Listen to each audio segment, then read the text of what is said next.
Mr. Gove wants to end the cap system of direct payments based on the amount of land farmed, and move to a new arrangement rewarding farmers for public goods, such as environmental enhancements and investment in sustainable food production. Mr. Gove wants to maintain the £3 billion of farming subsidies that landowners receive under the cap until at least 2022, but will demand that landowners provide wider environment and public benefits if they are to retain funds past then.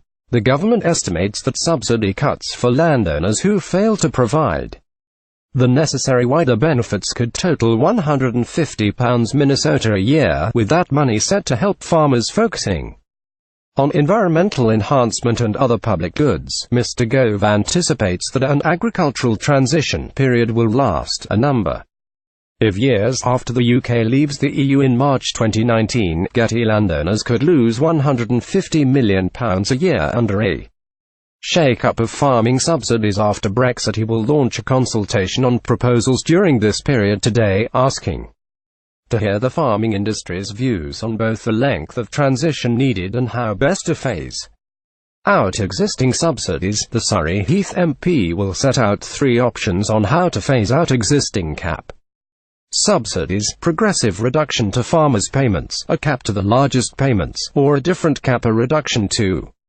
some payments. Speaking before the announcement, Mr. Gove said, "As we leave the EU, we have a historic opportunity to deliver a farming policy which works for the whole industry. Today we are asking for the views of those who will be affected to make sure we get this right, so any future schemes reflect the reality of life for farmers and food producers." The proposals in this paper set out a range of possible paths to a brighter future for farming. They are the beginning of a conversation, not a conclusion, and we want everyone who cares about the food we eat and the environment around us to contribute.